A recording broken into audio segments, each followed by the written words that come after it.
Hi everybody, welcome back to Cabin Crafts and Simple Living, and today I thought I would do a historical devotional sort of type of thing, I guess. I don't know exactly what to call it, but it's actually history, and it's called the Cane Ridge Revival in Kentucky.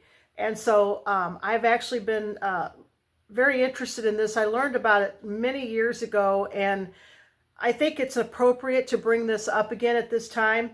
And I thought today I would use for my backdrop in my house this beautiful quilt. I'm going to move out of the way.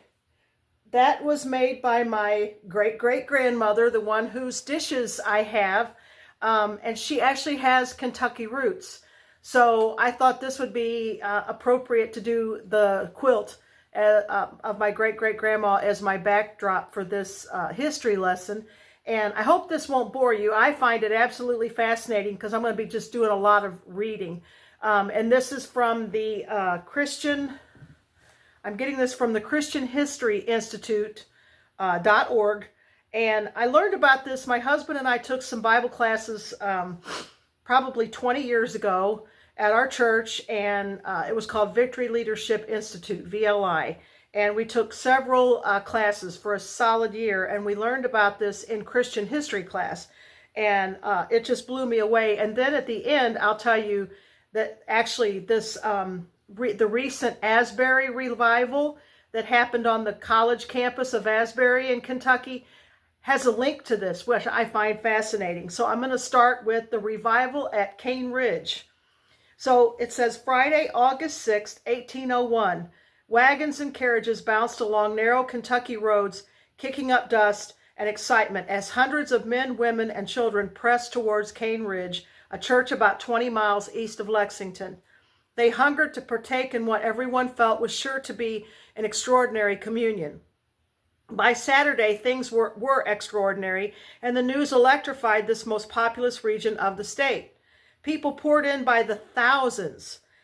One traveler wrote a Baltimore friend that he was on his way to the greatest meeting of its kind ever known, and that religion has got to such a height here that people attend from a great distance. On this occasion, I doubt not, but there will be 10,000 people. He underestimated, but his miscalculation is understandable. Communions back then were annual 3 to 5 day meetings climaxed with the Lord's Supper. Gathered people in the dozens, maybe the hundreds. At this Cane Ridge communion, though, sometimes 20,000 people swirled about the grounds, watching, praying, preaching, weeping, groaning, falling. Though some stood at the edges and mocked, most left marveling at the wondrous hand of God. The Cane Ridge communion quickly became one of the best reported events in American history, and according to Vanderbilt historian Paul Conkin, arguably the most important religious gathering in all of American history. It ignited the explosion of evangelical religion. It soon reached into nearly every corner of American life. For decades, the prayer of camp meetings and revivals across the land was quoted as saying, "Lord, make it like Cane Ridge." What was it about Cane Ridge that gripped the imagination? What happened there in the first summer of the new century? 5 years earlier, few would have predicted the Cane Ridge revival. Since the American Revolution, Christianity had been on the decline, especially on the frontier. Sporadic scattered revivals in Virginia in 1787 and 88, for example, dotted the landscape, but they were short-lived. Religious influence seemed to be spreading. On a trip to Tennessee in 1794, Methodist Bishop Francis Asbury, now remember his name, wrote anxiously about frontier settlers. When I reflect that not 1 in 100 came here to get religion, but rather to get plenty of good land, I think it will be well if some or many do not eventually lose their souls. Andrew Fulton, a Presbyterian missionary from Scotland, discovered in Nashville and in all the newly formed towns in this western colony, there are few religious people. The minutes of the Frontier Transylvania Presbytery reveal deep concern about the prevalence of vice and infidelity, the great apparent declension of true vital religion in too many places. Rampant alcoholism and avaricious land grabbing were matched by the increasing popularity of both universalism, the doctrine that everyone will be saved, and deism, the belief that God is uninvolved in the world. Methodist James Smith, traveling near Lexington in the autumn of 1795, feared that the Universalists, joining with the deists, had given Christianity a deadly stab. Hyperbole, perhaps. Still during the 6 years preceding 1800, the Methodist Church, most popular among the expanding middle and lower classes, declined in national membership from 67,643 to 61,351. In the 1790s, the population of Frontier Kentucky tripled, but the already meager Methodist membership decreased. Churches and pastors did not merely wring their hands, they clasped them in prayer. At prayer meetings, at worship, and at national conventions. In 1798, the Presbyterian General Assembly asked that a day be set aside for fasting, humiliation, and prayer to redeem the frontier from Egyptian darkness. Church discipline was thrown into high gear. Church minute books record those excluded from fellowship for alcoholism, profanity, mistreatment of slaves, and sexual immorality. Some congregations were so exacting they decimated their ranks. No matter, they said, sinning had to be stopped in order that God again might bless. All this anxiety, prayer, and discipline, though, were grounded in hope. None was sure when or where it would begin, but many were convinced that God would begin his work of revival. James Smith, after traveling through Kentucky, wrote, "I trust he will yet bring good out of this evil, and that the glory of scriptural religion, though obscure for the present, will shine forth hereafter with redoubled luster." The glory of scriptural religion began to shine forth in Kentucky when James McGreedy arrived in Logan County in 1798 to pastor 3 small congregations, the Red River, Gasper River, and Muddy River churches. He brought with him from North Carolina a well-deserved reputation for fiery preaching. He was a large, imposing man with piercing eyes and a voice coarse and tremulous. Barton Stone, pastor of the Cane Ridge Church, said of McGreedy after hearing him preach, "My mind was chained by him and followed him closely in his rounds of heaven, earth, and hell with feelings indescribable." McGreedy's preaching so stirred his congregations that when the Red River Church sponsored its annual communion in June 1800, the spiritual climate was charged. Local ministers were invited to participate, as were Presbyterian William McGee and his Methodist brother John, whose preaching had been exciting churches in Tennessee. Friday, Saturday, and Sunday passed quietly and reverently, as these Presbyterian communions were wont to go. On Monday, though, as one local minister preached, a woman who had long sought assurance for her salvation began shouting and singing. The preacher concluded his sermon, and all the ministers left the church, except for the McGee brothers. Presbyterian William sat on the floor near the pulpit and began weeping. Soon the congregation was weeping, seeking full security for salvation. This reminds me of the Asbury revival that the college students had just a couple of years ago. It started like this. It started with weeping. Methodist John rose to preach. A witness said he exhorted people to let the Lord God omnipotent reign in their hearts and to submit to him. People began to cry and shout. Then the woman who had first started shouting let out a shrill of anguish. Methodist John McGee, seemingly entranced, made his way to comfort her. Someone, probably his Presbyterian brother, reminded him this was a Presbyterian church. The congregation would not condone emotionalism. Later, John recalled, "I turned to go back and was near falling. The power of God was strong upon me. I turned again, and losing sight of the fear of man, I went through the house shouting and exhorting with all possible ecstasy and energy, and the floor was soon covered with the slain. People were falling in ecstasy." Now, I grew up in a Pentecostal church, and let me tell you what, I've experienced being slain in the spirit, and there's nothing you can do about it. It's not an emotional thing that you've done yourself. Your knees go weak and down you go. McGreedy and the other ministers, convinced this was the work of God, laid plans for another sacramental service to be held at the Gasper River Church the following month. McGreedy took pains to circulate the news, but a media campaign was hardly necessary. Speaking of the hundreds who flocked to Asbury River, one minister said, the news of the strange operations which had transpired at the previous meeting had run throughout the country in every direction, carrying a high degree of excitement into the minds of almost every character. More people began arriving than could be accommodated by the host church's families, but most came prepared to camp. Though large outdoor meetings had a long history, this was probably the first camp meeting, though the term was not coined for another 2 years. Friday and most of Saturday passed in a solemn manner, but on Saturday night, just after the last sermon was finished, 2 women began talking excitedly about how God had entered them, and soon McGreedy wrote, sinners were lying powerless in every part of the house, praying and crying for mercy. All night long, ministers attended to distressed and desperate penitents. Sunday morning's sermon also evoked groans and cries, and at night, with the pulpit illuminated by flaming torches, William McGee exhorted with all the energy and oratory he could muster. Towards the close of the sermon, the cries of the distressed arose almost as loud as his voice.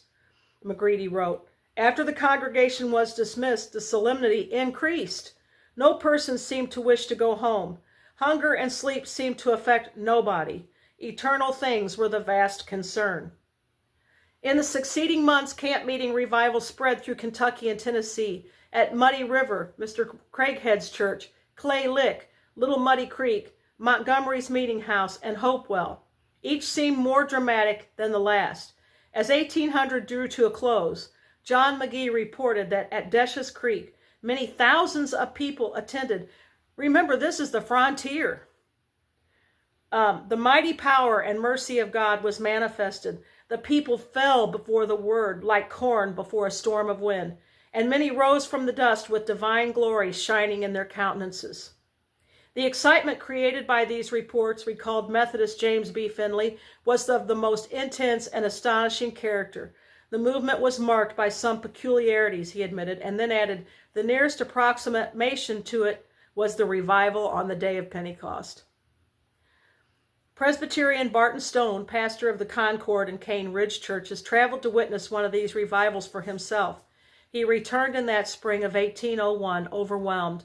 The scene to me was new and passing strange. Many, very many, fell down as men slain in battle, and continued for hours together in an apparently breathless and motionless state, sometimes for a few moments reviving and exhibiting symptoms of life by a deep groan or piercing shriek, or by a prayer for mercy most fervently uttered.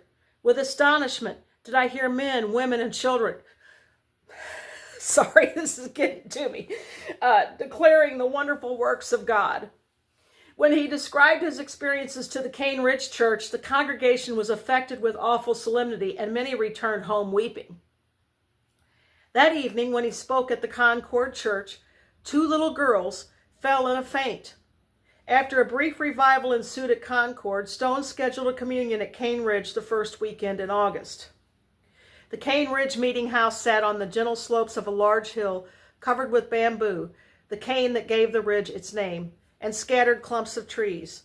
The simple meeting house could hold 500 standing, but the congregation had recently erected a large tent, perhaps to accommodate the anticipated crowds. As Friday, August the 6th ensued, it was clear no one had adequately anticipated the numbers. The Cane Ridge families opened their homes to the neighboring families who customarily attended the annual Cane Ridge Communion. Wealthier families might take in 3 or 4 such families. Still, children and even adults had to sleep on the floor or in barns. A dozen people might sleep in a single room in a small cabin. Some thoughtful farmers left fields unpastured or left hay uncut in order to feed visitors' horses.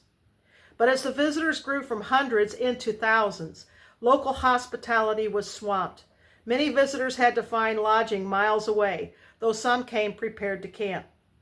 Friday evening it rained, which held back the crowds, but still the meeting house was packed. Barton Stone, as host pastor, probably gave the opening welcome, followed by a sermon from Matthew Houston, a colleague. The air was thick with expectancy, but nothing extraordinary occurred, though some lingered all night in prayer. As a typical communion, Saturday was mostly devoted to fasting and small group prayer, as people solemnly prepared themselves for Sunday's communion. The growing mob, which now numbered in the thousands, sabotaged the routine.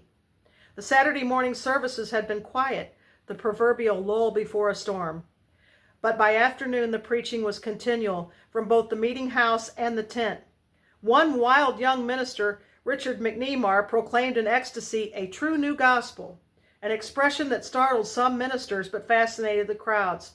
Excitement mounted, and amid smoke and sweat, the camp erupted in noise, the cries and shouts of the penitent, the crying of babies, the shrieking of children, and the neighing of horses. Then the tumultuous bodily exercises began. Along with the shouting and crying, some began falling. Some experienced only weakened knees or a light head, including Governor James Garrard. Others fell but remained conscious or talkative. A few fell into a deep coma, displaying the symptoms of a grand mal seizure or a type of hysteria. Though only a minority fell, some parts of the ground were strewn like a battlefield. Some were attended to where they fell. Others were carried to a convenient place where people would gather around them to pray and sing hymns. If the fallen could speak, one reported, what they say is attended to, being very solemn and affecting. Many are struck under such exhortations. Then something even more strange occurred, later to be called the jerks. I'm not laughing at this. I'm just recalling my childhood. This is what a Sunday service was like in my church a lot of time. One witness described those afflicted. Their heads would jerk back suddenly, frequently causing them to yelp or make some other involuntary noise. Sometimes the head would fly every way so quickly that their features could not be recognized.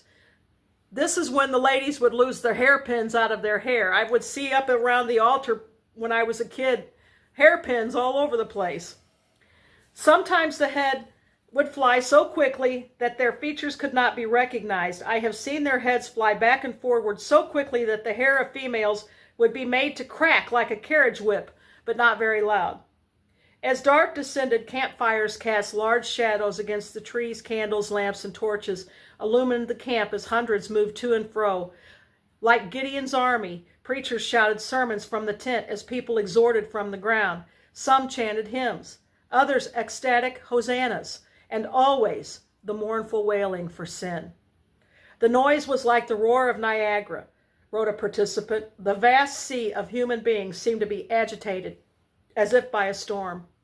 The most extravagant exercises were mocked at. This and later revivals, even though they were restricted to a relative few. Still by Saturday evening, even the ministers were troubled by the tumult. None were opposed to the exercises per se, but some, like John Lyle, believed it wrong for preachers to coax such emotionalism by hysterical preaching. Lyle was especially puzzled by Barton Stone, the host pastor. He was not a wild preacher, like some, but he did nothing to restrain the wilder preachers. The distress and confusion were so widespread, even the young enthusiast McNemar was worried. Lyle, McNemar, and Matthew Houston started preaching unscheduled nighttime sermons from the tent, which helped calm the crowds, but they didn't lower the level of spiritual anxiety. Early Sunday morning, relative calm reigned, though some had been up most of the night. The central purpose of the gathering, the communion, took place as scheduled in the meeting house. The minister of a nearby congregation preached the traditional sermon outside, and then those with communion tokens went inside for the sacrament. The tables, set up in the shape of a cross in the aisles, could probably accommodate 100 at a time. Over the ensuing hours, hundreds were served. Lyle wrote that he had clearer views of divine things than before as he partook, and that he felt uncommonly tender as he spoke. Still, it must have been a distracted communion for the Presbyterians, for outside the tumult began again. Some Methodists resented their exclusion from the meeting house and the tent. So William Burke, one of the Methodism's most powerful and esteemed preachers, planted himself on a fallen tree 15 feet above ground and began Methodist services. His opening prayers and hymns alone gained him a huge audience. Burke's was but one of 4 centers of activity, including the tent, the meeting house, and an assembly of blacks that met apart. In addition, dozens of informal prayer groups clustered at campsites. Although only ministers preached prepared sermons, literally hundreds of people became spontaneous exhorters, excitedly giving spiritual advice or tearful warnings. Almost anyone Women, small children, slaves, the shy, the illiterate could exhort with great effect. One 7-year-old girl mounted a man's shoulders and spoke wondrous words until she was completely fatigued. When she lay her head on his as if to sleep, someone in the audience suggested the poor thing had better be laid down to rest. The girl roused and said, "Don't call me poor, for Christ is my brother, God my Father, and I have a kingdom to inherit. Therefore, do not call me poor, for I am rich in the blood of the Lamb." Exhortations increased, the moaning more intense, hymn singing, which affected people most deeply, became even louder. Unrestrained exercises resumed. Preachers could hardly be heard. Sinners dropping down on every hand, shrieking, groaning, crying for mercy. Convoluted, one witness said. Professors praying, agonizing, fainting, falling down in distress for sinners or in raptures of joy. Some singing, some shouting, clapping their hands, hugging and even kissing, laughing. Others talking to the distressed or to one another or to opposers of the work, and all at once. Fatigued ministers were in constant demand to attend the slain, to pray with the distressed, and to calm the hysterical. As dark descended and the night grew late, the cacophony continued and then began to trail off. Still some stayed up all night, grabbing sleep whenever they could, arising later for more prayer and exhortation and singing. By Monday, food and supplies were running short, and appointments had to be kept, forcing many families to cut short their stay. But the momentum could not be stopped. Arrivals, some coming from great distances after hearing of the revival, continued to flood the grounds. Ministers who had gone home to preach at their churches on Sunday returned to minister to the many people in distress.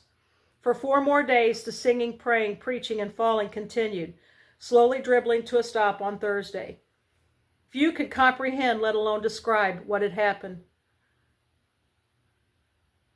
Barton Stone said, "A particular description of this meeting would fill a large volume, and then the half would not be told." Nor could anyone get a handle on the numbers. Estimates of attendance ran between 10,000 and 25,000. Estimates of the slain from 1,000 to 3,000. Estimates of those who took communion from 800 to 3,000. Estimates of conversions from 1,000 to 3,000. This much is clear. Religion suddenly became the talk of the region and nation. Traveling to Lexington a year later, one man reported that he heard little else than the great revival of religion. Such was the continued enthusiasm, he said he felt much anxiety lest I should fall down amongst them. I tell you, this is awesome.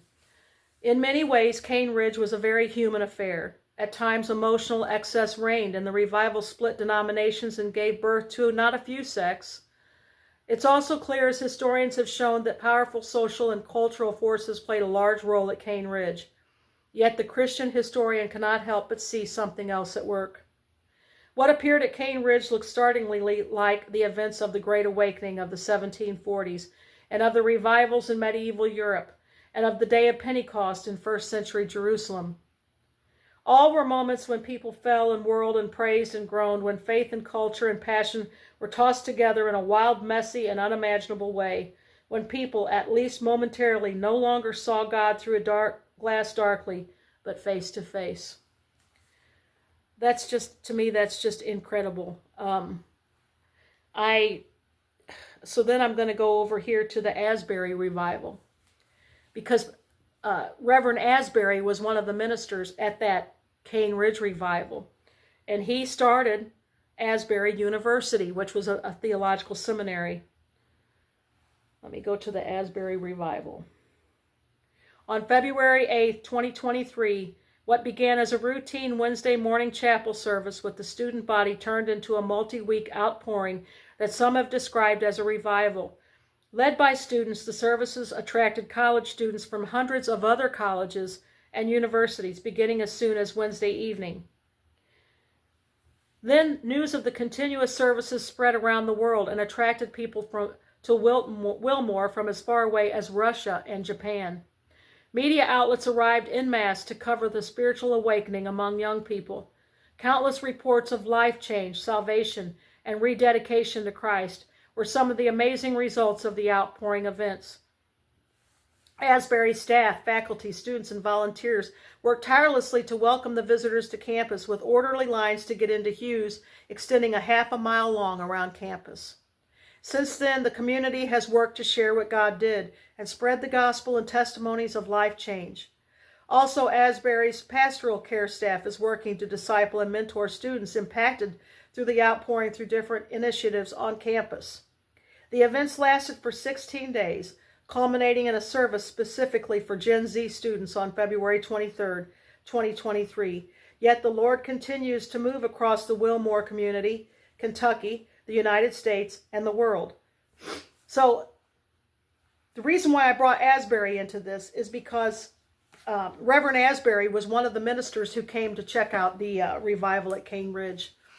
And he went back and started Asbury Theological Seminary, or Asbury College. And it's not very far from that original location where the revival happened. And I hope that encourages some of you all. You think we're living in such really dark times, and we are.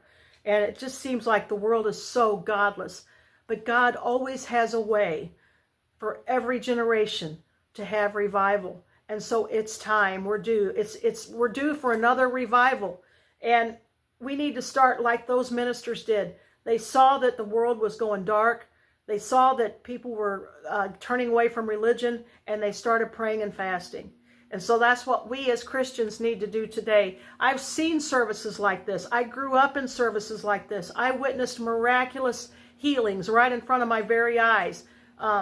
People, will make fun of Pentecostals and say, oh, well, they're demon-possessed or whatever. No, don't knock it till you've tried it. I was 9 years old when the Holy Spirit fell on me, and it was in church, and I wasn't doing it. I was sitting in a pew, just doodling on a tithing envelope, and all of a sudden, out of nowhere, the Holy Spirit just fell on me, and next thing I know, I was up at the altar, and I was already a Christian. I had asked Jesus into my heart when I was 5, but that's when I got filled with the Holy Spirit, was when I was 9 years old. This is real, and it's for every generation. And it's powerful. And that's what these kids today need to see. They need to see the power of God. That's what will keep you in your Christianity, was knowing how powerful God is and actually witnessing his powerful hand in your life. And I have. And I want other people to see this too. And it's time for this generation to have a revival like this. So us older people who know, we need to start fasting and praying, not just for the country, but for revival. I know a lot of people are fasting and praying right now for the election, and that's great. And I hope that it all comes out according to God's plan, and it will. But we need to start praying and asking for him to send revival to our college campuses like this. And I think it is starting already. I think, with the Asbury revival is just the beginning. I think it's going to happen more and more. Ohio State, the football team, they started doing devotionals and stuff, and they've been very powerful. So as Christians, we need to fast and pray for revival to come and hit not only America, but the world, and before Jesus comes, because we need to have a great harvest of souls. And in order to do that, we need for them to see how powerful God really is, because he is. We can't even comprehend. And I hope you enjoyed this little history lesson. I know it was lengthy, and I did a lot of just reading. But thank you for watching. Thank you for listening. And God bless you all. And let's join together and fast and pray for the Lord to send revival to our youth, because Lord knows they are enticed by so many different things in the world today. So thank you for watching. God bless you all. Have a good day. Bye-bye.